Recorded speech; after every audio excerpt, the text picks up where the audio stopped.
Oh, Mrs. Malloy, it's yourself that's in it. Martin, as observant as ever. I'll not be delaying. Is Maura around? She's just gone to dig a few spuds for the dinner. She'll not be long.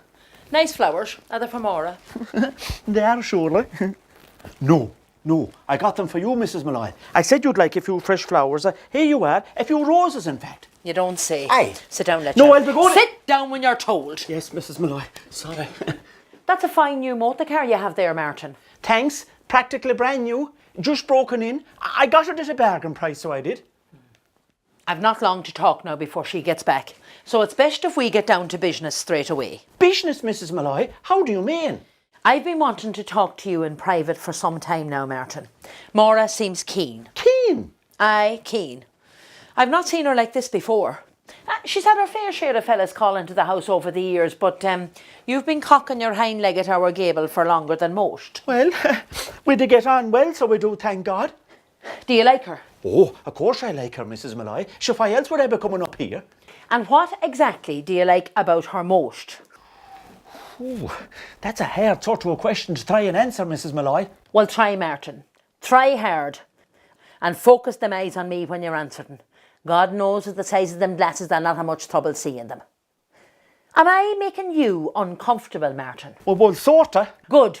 I'd hate to think I lost me touch with men.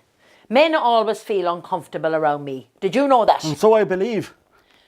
Maura tells me you won't be getting the home place. Is that correct? That's true. My oldest brother, John Joe, he's very keen on the land and the farming. Keeping my only daughter content on a postman's wages wouldn't be easy, would it? Especially with a new motor car to be paid for. Mrs. Malloy, you're starting to lose me again, so you are. Well, listen very carefully to me, Martin. For if you get lost, there's no future for you around here.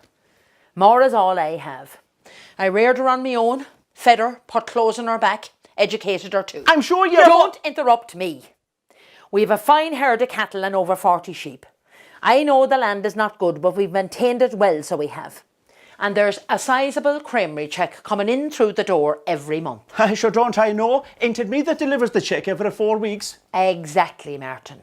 So I hope you don't regard Maura as some sort of a laying hen. How do you mean? The cock can crow, Martin, but it's the hen that delivers the goods.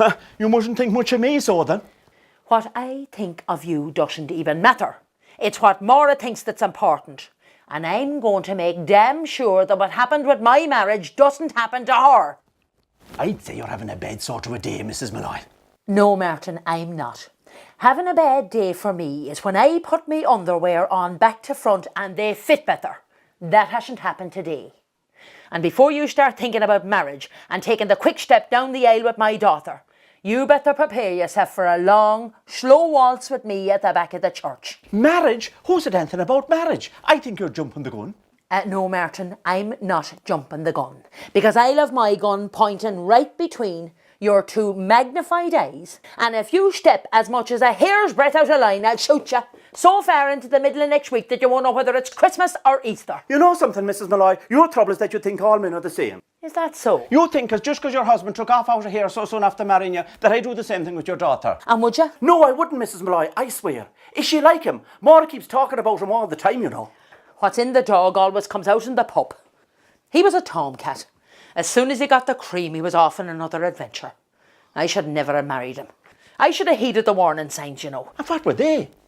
5 weeks before we were due to get married, he got pneumonia. And on top of that, he had the appendix taken out at the same time. The doctors thought he wouldn't survive it, you know. I was by his bedside morning and night at the hospital. I remember the relief when he opened his eyes for the first time after the anaesthetic. I'll always remember what he said to me. And what did he say? He said, "Madge, you're beautiful." And then he drifted back to sleep again. About an hour later, he woke up again and he said, "Madge, you're pretty." And I said to him, "An hour ago you said I was beautiful." And what did he say then? He said, "I know, but the anaesthetic is wearing off now." Stop, Mrs. Malloy. He never said that. He had no go in him. If there was work to be done in the bed, he'd sleep in the wardrobe. I should have listened to my father, you know. He said there was only 2 things wrong with Tom Malloy. And what were they? Everything he did and everything he said. And he was right on both counts. It must have been hard enough for you all the same, though, wondering for 43 years where he was gone. Going to a Cayley, he said he was going with some of the fellas that night. It was one hell of a long siege of Venice. Christmas time was the hardest. The only consolation I had was I used to think of him as the turkey. You know, Mrs. Malloy, the best thing I could be doing is to go now. Off with you so. And by the way, one word tomorrow about our little chat, and I assure you that the next time you bring me roses, it's not in a vase I'll be sticking them, if you follow me. I do for sure, Mrs. Malloy. Good luck. Christ, but he's the makings of a gom.